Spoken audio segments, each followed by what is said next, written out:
right, I was listening to Secular Talk, and the subject was Bernie Sanders proposes a bill to raise minimum wage to $15 an hour, and it's supported by 23 other senators. That part of it ticks me off enough as it is, because $15 an hour is nothing. It's absolutely peanuts. And that's what we're settling for, and it bothers me that no one else realizes that we're going from a minimum wage of a range of $7.25 to $7.75, depending upon where you live. And in some areas, it's a little higher, but we're going from poverty chump change to basically rich poverty chump change. You double the minimum wage does not mean you increase or whatnot the betterment of your life or your lifestyle. It's not like, oh wow, we can now drive Bentleys at will. No, you go from eating off McDonald's and other fast food restaurant to getting that, or maybe going to a 2-star restaurant more than once a week. Here's the bigger problem with that. If you're making $7.75 an hour, and let's say by hook or by crook, they passed it, federal minimum wage, $15 an hour. That means that your pay is going to double, just about, almost double. If you're making $7.75 an hour, that's significant. No, ain't gonna be no Bentleys, ain't gonna be no trips to Martha's Vineyard. No. But that doubling is a significant benefit. I mean, it will really, really help. But the problem is they'll never do that. They'll never pass a bill in July and it go into effect in January. No, they'll pass a bill in July 2017, and then July 2019 you'll get $10 an hour, and then in July 2023 you'll get $13 an hour. Now let's change the scope of this. Let's say in July you go to a doctor and find out you've got brain cancer. You got a tumor growing in your brain and it's gonna take you out. And the doctor says, okay, what we're gonna do is in January we're gonna give you a treatment, and then in July 2018 we're gonna give you another treatment, and then in July 2020 we'll give you the last treatment. Well, they're going to save a whole lot of money, because before 2018 come, you're going to be dead.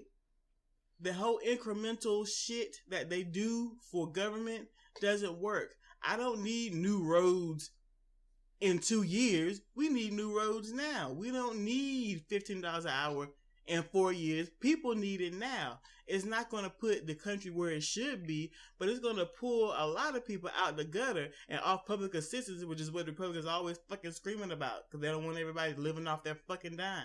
All right, just to correct a few things, the incremental change, yeah, that's definitely what an issue is. And here's the thing. The plan is to raise it from 7. This is reported by Kyle Kalinske of Secular Talk, who got it from whatever news source he was going on. I didn't even pay attention to it, I'm not gonna lie. But it's to raise it from there to $9.25 this year, sometime this year, probably like a TV show coming out in fall or something. Then it's gonna go from that to $12 an hour in 2020. And then by 2024, it'll be $15 an hour. It's an incremental change. And I assume that it's so businesses can adjust to this as time goes by. And as Cedric was saying, we don't need this incremental crap. We don't need it, because we need stuff now. We don't need it 3 and 4 and 5 years from today. We need it now. People are in poverty now. This incremental change is the very thing that the Young Turks, Secular Talk, Ring of Fire was shunning and going against when Hillary was running. The incremental change. It's incremental, and that it's change enough, but we're settling for peanuts. When your bank says you owe us money, they don't say pay us a little now and then in 4 years pay us a little more. and then by 2030 you should have it all paid off. They don't say. They say, look, you took out a loan, you didn't pay off that loan in time, so we want our money now. When you got to pay your taxes and they give you what, 3 months, 6 months sometimes, or you got until midnight or some crap like that.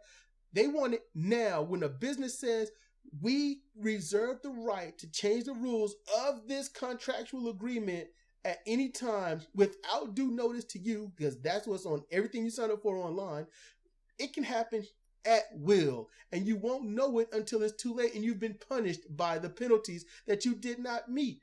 So this stuff happens immediately. When these corporations, I want you to hear me on this, when these corporations go to Washington and they use their donor money to get what they want, they get what they want now. They don't get it in 10 years or 20 years or 50 years. They get it now. And we settle on anything that little crumb we get. We don't mind waiting 50 years. Well, we get our taxes. We pay all our money. We're going to just pay it back in get it back in taxes. We get it all back. No, you don't. No, you don't. You this $15, this doubling what the lowest wage possible in America, that's what you don't get. It's a minimum wage. So at the least they can pay you is this. There is no cap on how much they can profit. You see, you are not profiting. You are earning. Actually, you're being fed little crumbs from your parents.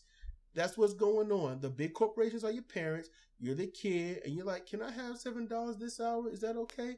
Well, if you go out there and work for it, you can. But we're going to replace you with robots or people that work for cheaper. That's what's going to happen. You want more money so you can live better? Okay, then we'll just fire you and replace somebody that is starving to work for barely anything. And see, the corporations are so greedy. They're too preoccupied with thinking about how to keep the money they have and cutting everything or not spending it on the front end. They're not thinking about what they could save on the back end. For example, if they paid a minimum wage of $15 and it happened today, not 10 years from today, and it happened today, what do you think that the people who make that money, that sudden doubling, what are they going to do with it? They're not going to stuff it under their mattresses. They're not going to save it for a rainy day. They're going to spend it. When people make more money, they put more money into the economy. So where's that money going to go? It's going to go to Walmart. It's going to go to Verizon. It's going to go to all these other big-ass corporations that are trying to nickel and dime everyone with these minimum wage jobs. They'll get the money back on the back end. And you know what else? They'll have far less turnover. They'll have employees that will stay because they actually feel like they're being paid at least a modicum of what they're worth. But they don't see that. It's like, no, if I give them money, then I won't have it. But if you give them money, you'll make more. Getting paid $15 an hour is not going to be $15 an hour. You will be taxed accordingly. You will be heavily taxed. You make $7 an hour, no matter what it is, you will be taxed roughly 33.2% of what you make. That is what you're going to be taxed. You're not making more money. You're paying more taxes. Okay. Right now, I would say we're at just a little over $15 an hour. And you know what? We had nothing. We didn't have much money left. We got, after paying all the bills, we didn't even buy anything frivolous. We paid the bills only. And bought food. A little bit of food. Mostly supplies that'll last us probably about a week. But yeah, we bought some food, and then we decided to splurge, and we went to Little Caesars and got 2 pizzas. That's us splurging, and we make over $15 an hour by some change, but still over a flat $15 an hour. So I can't see how, and I'm sure you Republicans out there like, wait a minute, y'all went to Little Caesars? You splurged? Holy shit! That means you got more money than you need. We should pay you less, because that's the argument. That's the argument that they all make. Let's pay you less because you can afford shit. That's a terrible thing, because in fact, these are the ones that can't wait to boast about capitalism and making more money, having the freedom to be rich and wealthy. I don't think it's that anymore. I don't think it's ever been that. I think it's just another bill of goods that we've been sold that I plan to do a topic on. But the truth is, it's Republicans seem to be, actually not even Republicans, just conservatives in general. I don't care if Democrat or Republican. They're still all corporatists. And they just want the capitalism, which is basically, I think, code word for let's make money by stomping on your neck. That's what I think that is when they say capitalism and the free market. Let us make more money to stomp on your neck. I mean, I would like to think different, but I can't find the proof of that. That's my issue. Where's the proof for me to think differently than that? Because if you want to go out and start your own business, which is something you actually had the good opportunity to do back in the 20s, 30s, 40s, and up to mid 50s, now there's so much red tape. Starting a business costs way more. And most businesses want to hear every iota of your idea before they even get your foot in the door. And most times they reject you and then do the damn thing themselves.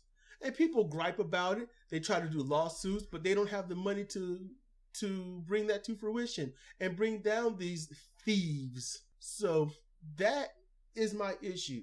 It's hard to stay on topic. The topic here is minimum wage. It's hard to stay on topic because it branches off into so many other things, and we would be talking about all the different branches and all the different tendrils and all the different ways that this particular issue seeps into every sinew of our economy and of our culture and of our society. The problem is that people are stuck in their lives and it's not affecting them. $15 an hour, they say, oh man, think what I could do with that. $15 an hour is nothing. These CEOs out here makes tens of millions of dollars in bonuses. That goes above what their salary is. It goes above what their, any commissions they make. This is just saying, thanks for being here and helping us fuck people over. That's the bonus. And their bonuses don't get taxed. At all. See, if you get a bonus or any kind of profit sharing, Uncle Sam, they're going to take at least 30% of it. 30% of your bonus. But you think the CEOs of Goldman Sachs or Ford or any of these mega monstrous conglomerates get their millions of dollars bonus tax? No, they don't. Listen, we know we're preaching to the choir. We know that. We understand that. What we want is the choir to stop clapping their hands and nodding their heads and go out there and do something about it. Learn who your representatives are. You don't need to know all that they voted for and whatnot. No. What you need to know is this. What is the state of your living condition? If you are somebody that's well off and making it, are the people in your lives, do you know of people that are not making it? Because there are people who are struggling that know people who are making it, and the people who are making it and they're just living that comfortable, easy life, they don't help the ones that are struggling. And that's weird because I have given to people that are not making it, and I don't have much of anything. We've had to borrow money just so we can buy more groceries. That sucks. We're making just over $15 an hour, and we have to borrow money for more groceries. And you might ask how many people are living there. Just me, my woman, my kid. That's what we got. And our money isn't enough. And we don't really use it for much. Just what we have to. The bills. So I'm saying, learn your representatives. See how things are. Is this your ideology of being a Democrat? Is this what you want to live with? Is this what's supposed to represent you and your ideals? If not, whoever's in office right now, don't vote for that person next year. Don't vote. Just as Democrats, brand new Congress, okay? They are literally trying to get people to vote, okay? Get the vote for these people. They want to take over the Democratic Party. That's what they want to do. It's a lot. I guess, simpler than starting your own party. I would start a progressive party if I had the money, but that's not where we are. They are hardwired in the Democratic Party, and I get it. I'll cover that later, but vote for someone different. I am going to start uploading things from Justice Democrats when they find someone new. Because for me, $15 an hour, you deserve better than that. I don't care if all you do is go to your job and press one button every 30 minutes. You deserve a livable wage because you have the right to life. If you really want life, you're pro-life, you will be pro-wage, pro-livable wage. Because if you ain't got a livable wage, you ain't got a life. You just don't. What you have is I just get by. I just get by. Well, I can't complain. I just get by. Well, I can't complain. How often you hear that over and over? Hey, man, what's up? I can't complain. How you doing? Oh, I'm all right. No, nobody's all right. Nobody's all right. This is a burgundy state of North Carolina. And the other burgundy states, there's some purple states, there's some kind of sky blue states out there, some pale blue states. But there's really no deep blue states. Everybody is hating on others making more money. Either allow people to make more money by increasing the minimum wage to a livable wage of $22.50 instead of that piddly $15, okay? How about put a cap on profit? How about a maximum wage? If they make over that, it goes to the government. It goes out to socialism. Police, the firefighters, sewer systems, all of that social stuff, I mean, I wouldn't want to be a communist and just, I don't know, make it so that nobody has a sewer system, I guess. No police, no firefighters, no support system to help the people that are going hungry. We wouldn't want that, so a livable wage will help end a lot of that. Is there anything else you want to say? This is Cedric Kennedy and Cedra Owens for Comparative Reasoning. Thank you for listening.